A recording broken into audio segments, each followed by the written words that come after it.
रुको। अवनी की आवाज सुनकर वीर के कदम वहीं के वहीं रुक जाते हैं और हल्का सा घबराते हुए वो पीछे की ओर मुड़ गया। तुम सचमुच एक बहुत ही घटिया इंसान हो। अभी भी तुम्हें अपनी गलती का कोई एहसास नहीं है। यह पहली बार तो नहीं था जब तुमने मेरे साथ बदतमीजी की है, फिर भी तुम्हारे अंदर इतना गट्स है कि तुम इस तरह से अकड़ भी रहे हो। जब अवनी ने देखा कि वीर कहीं से भी माफी मांगने का नाम नहीं ले रहा है तो उसके गुस्से का पारा चढ़ गया। तुम्हें क्या लगता है कि मैं तुम्हें इतनी आसानी से छोड़ दूंगी? इतना आसान नहीं है। मैं तुम्हें यहां मारकर कोई सीन नहीं क्रिएट करना चाहती, लेकिन देवाश्रम में देवाश्रम में तो बात ही दूसरी होगी। वहां मेरे हाथ इस तरह से नहीं बंधे होंगे। तुम वहीं जा रहे हो ना? इंतजार करूंगी तुम्हारा। तैयार हो क्या ना? इतना कहकर अवनी वहां से तुरंत ही चली गई। Good morning station officer. Avni को देखते ही कुछ सोल्जर्स ने तुरंत ही एड़िया बजाते हुए उसे सैल्यूट मारा तो वीर को अपने पैरों तले जमीन खिसकती हुई नजर आई। वीर को अपनी आंखों पर विश्वास नहीं हो रहा था और उसका रोने का दिल कर रहा था। क्या अभी तक जो हुआ वो काफी नहीं था जो उसकी मुसीबतों को बढ़ाने के लिए अवनी इस टेलीपोर्ट स्टेशन की स्टेशन ऑफिसर बन गई? वीर ने यह तो सुना था कि पुराने स्टेशन ऑफिसर का ट्रांसफर हुआ है, पर उसने कभी सपने में भी नहीं सोचा था कि नई स्टेशन ऑफिसर अवनी शेरगिल निकलेगी। अब उसे समझ में आ गया कि क्यों अवनी ने मिलिट्री की यूनिफॉर्म पहनी हुई थी। डॉक्टर खुराना से जुड़े सभी टेलीपोर्ट स्टेशंस मिलिट्री मैनेज करती है।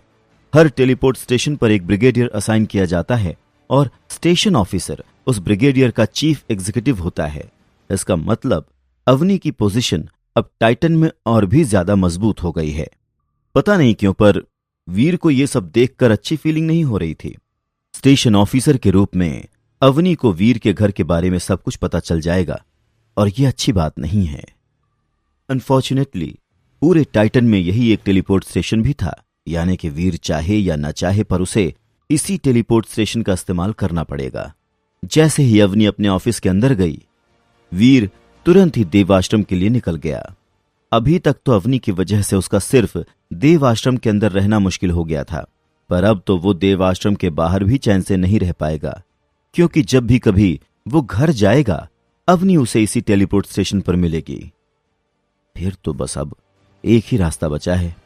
मुझे इस बात का इंतजार करना होगा जब अवनी टेलीपोर्ट होकर अपने घर जाया करेगी, उसी के बाद ही मैं टेलीपोर्ट होकर वापस अपने घर जा सकता हूं। वीर ने गहरी सांस लेते हुए सोचा। पता नहीं उसकी किस्मत पल पल बदलकर उसके साथ कौन सा खेल खेल रही थी।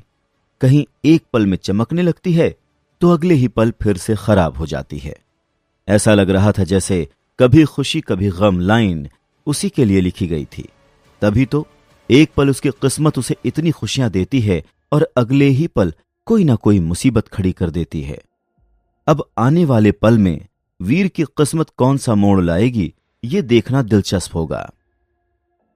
सोचा था कि काले क्रिस्टल के मिलने के बाद मेरी किस्मत हमेशा के लिए बदल जाएगी, पर कहां पता था कि एक दिन किस्मत इस तरह से पलटी खा जाएगी। मेरे लिए सिचुएशन तो अब आगे कुआं और पीछे खाई जैसी हो गई है। देव आश्रम में बने अपने कमरे में बैठा वीर मन ही मन अपनी किस्मत पर नाराज हो रहा था। पृथ्वी ग्रह से टाइटन आए उसे पूरे 2 दिन हो गए थे और तब से वो अवनी के डर से अपने कमरे में ही बैठा हुआ है। ये तो अच्छा था कि ग्रैंड मास्टर को ट्रेन वाले हादसे की भनक भी नहीं लगी, वरना फिर तो शायद वीर के लिए देवाश्रम में रहना और भी ज्यादा मुश्किल हो जाता। पर आखिर कब तक ऐसे डर के कमरे के अंदर बैठा रहूंगा? कभी ना कभी तो बाहर निकलना ही होगा ना। और वैसे भी मैं डर क्यों रहा हूं? मेरे पास मेरा सुनहरा कवच और वो सेक्रेड ब्लड डेविल सोल भी तो है। अगर जरूरत पड़ी तो भले ही इन लोगों को मारने के लिए ही ना सही, पर इन लोगों से बचकर भागने के लिए तो मेरी मदद कर ही देगा। और वैसे भी मैं इन लोगों की वजह से अपने गोल से तो भटक नहीं सकता। मुझे टाइटन के साथ साथ धरती पर भी एक स्टेटस हासिल करना है। बस अब बहुत हो गया। अब मैं और नहीं डरूंगा और अपने गोल पर फोकस्ड रहूंगा।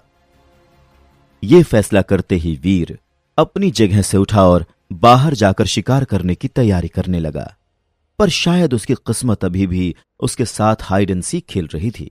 जैसे ही वीर कमरे से बाहर निकला, उसको ग्रैंड मास्टर और उसका गैंग दिख गया, जो उससे कुछ ही दूरी पर खड़े होकर आपस में बातें कर रहे थे। आगे की कहानी जानने के लिए देखें अगला एपिसोड सिर्फ पॉकेट एफएम के यूट्यूब चैनल पर, और शुरवीर के सारे एपिसोड्स को सुनने के लिए डिस्क्रिप्शन में दी लिंक से डाउनलोड करें पॉकेट एफएम ऐप।